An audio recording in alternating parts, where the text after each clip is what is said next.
Salut tout le monde, tout d'abord je vous souhaite à toutes et à tous une bonne et heureuse année 2015. J'espère que vous allez bien, aujourd'hui c'est samedi et le samedi c'est... Yep Radio. Voilà, comme à chaque fois, comme tous les samedis du mois, enfin de... Dans le mois, oui. Ouais voilà. Pardon. Bref.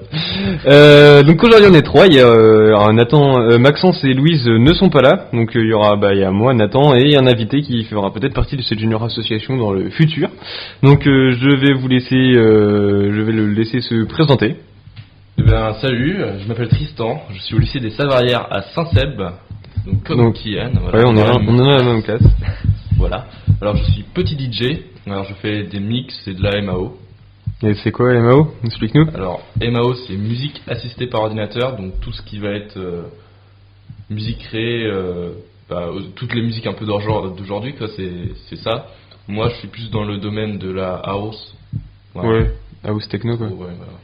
Ok d'accord. Et donc t'as un morceau en stock et tu vas nous le faire écouter, donc explique-nous, tu l'as fait en combien de temps et tout. C'est un morceau que j'ai fait en 5 heures environ. Bon, il n'y a pas tout mais voilà.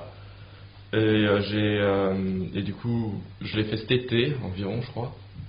Donc voilà, c'est de la techno, donc si vous aimez pas la techno vous pouvez pas aimer c'est sûr. C'est de la techno quoi. Ok d'accord, c'est cool. Donc on va vous faire écouter ce morceau à la radio. Donc c'est parti, on le lance. Allez, à tout de suite.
Donc merci Tristan de nous avoir fait partager ce morceau. Franchement génial, tu viens de faire ton truc. Nickel. Merci. Oh, bravo. Donc voilà, donc nous allons partir maintenant dans l'émission de Yep qui est présentée par l'info de Yep, pardon, excuse-moi Nathan. C'est pas grave. Je vais te laisser la parole, tu vas nous parler des malheureux drames qui se sont passés ces dernières semaines en France avec les attentats terroristes et autres blablabla, prise d'otages. Oui, tout à fait Kylian. Donc salut à toutes et à tous. Étant donné les événements dramatiques qui se sont déroulés en ce début d'année 2015, nous avons décidé de faire une édition spéciale que je partagerai avec Kylian et Tristan. Revenons maintenant sur les tristes heures qu'a vécu notre pays en ce début d'année.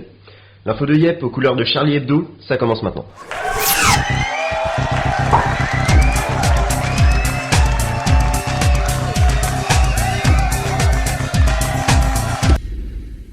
Je suis Charlie, voici le message de soutien et de rassemblement que tout le monde entier a tweeté plus de 5 millions de fois. En hommage aux 12 victimes du journal satirique Charlie Hebdo et en hommage également à la liberté d'expression et au droit de penser. Donc le message a d'ailleurs trouvé sa place dans les locaux de Twitter en Californie et apparemment sur une place dans une ville, mais on ne sait pas où. Il y a eu une statue faite pour ça.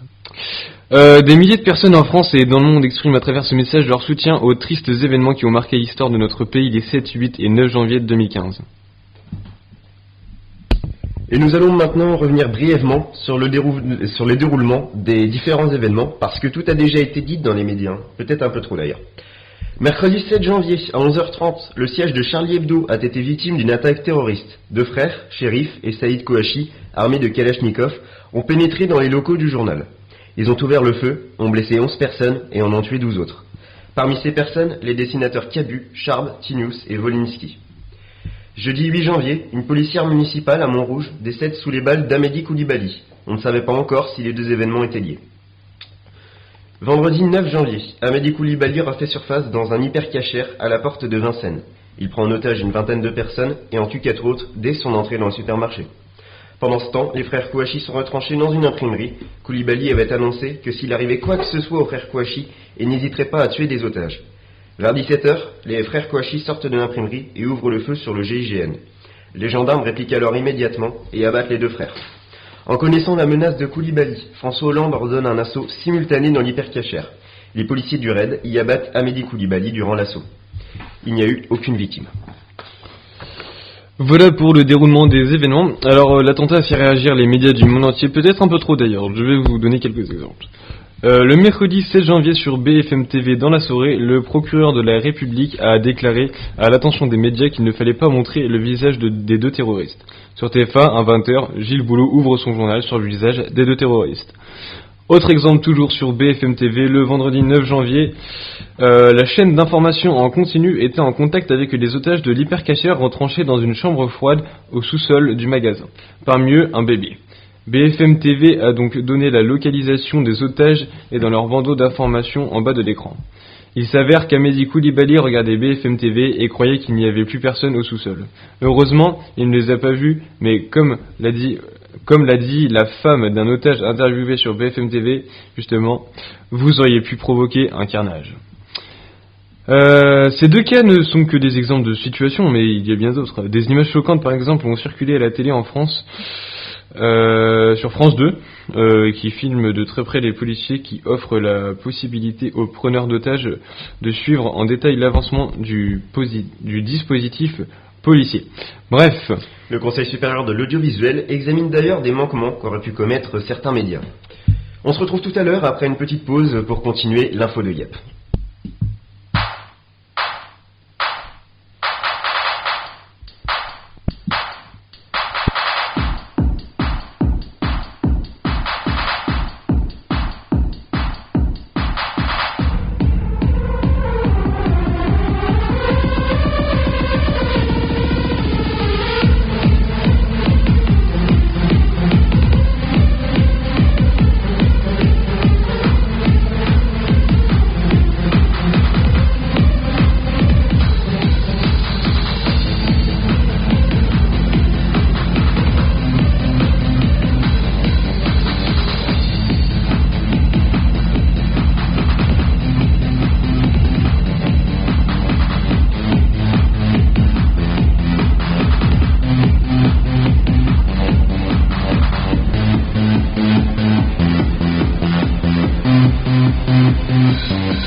Et nous revoilà, donc on continue l'info de Yep, toujours à propos de Charlie Hebdo.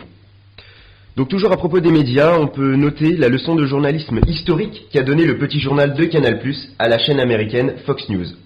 En effet, Fox avait déclaré qu'il existait à Paris des zones interdites, des no-go zones.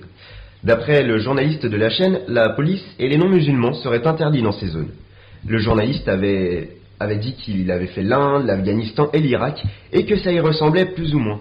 Lorsque le journaliste parlait, des images des émeutes de 2005 étaient diffusées sans précision, faisant ainsi croire que c'était la vie de tous les jours. Pour définir ces no-go zones, ils se sont basés sur une carte de Paris qui donnait des infos sur le taux de chômage et les revenus. Le petit journal s'est donc déplacé dans ces zones pour recueillir des témoignages d'habitants qui disaient que leur quartier était cool, sympa pour y vivre, bref. Le petit journal a essayé de joindre par tous les moyens Fox News, mais aucune réponse. Yann Barthès est donc passé à l'étape supérieure en donnant l'adresse mail de la vice-présidente de Fox et en demandant à son auditoire d'envoyer un maximum de mails. Au total, environ 20 000. Le journaliste de Fox a été contraint de s'excuser et sa lettre a été diffusée dans l'émission. Et le petit journal n'a pas l'intention de lâcher cette affaire. Oh non. Vous pouvez d'ailleurs aller voir les replays sur le site de Canal+. Mais revenons au sujet. Malgré ces attaques qui ont fait en tout 17 morts, les Français sont sortis dans les rues de France samedi et dimanche dernier. Ils étaient 3 700 000 dehors dimanche 11 janvier, dont 2 millions à Paris. À Nantes, la grande manifestation, c'était samedi 10 et il y avait 100 000 personnes. Vous vous rendez compte, sachant que Nantes n'est pas une ville hyper grande. Ok. Pour dire non au terrorisme et oui à la liberté d'expression. C'est une mobilisation sans précédent en France. De plus de 50 pays étaient représentés et ont marché aux côtés de la France. On notera quand même une anecdote qui prouve que Hollande n'a vraiment pas de bol. Quand il saluait les familles des victimes, Lutz, un dessinateur de la couverture de Charlie de mercredi, a eu un fou rire. Au départ, on trouvait ça pas très normal, mais on a compris très vite. Hollande s'est fait chier dessus par un piaf. C'est en direct sur les chaînes d'infos qu'on a pu voir son garde du corps essayer de lui enlever de son costard. Image assez spéciale, je vous l'accorde. Lutz a même déclaré vouloir embaucher Hollande parce qu'il arrivait même à faire rire dans des moments pareils. Pour terminer, je voudrais vous montrer la couverture de Charlie Hebdo qui est à l'origine de l'attentat et celle de mercredi. La première a été dessinée en 2006 et c'est une caricature du prophète Mahomet qui dit « C'est dur d'être aimé par des cons ».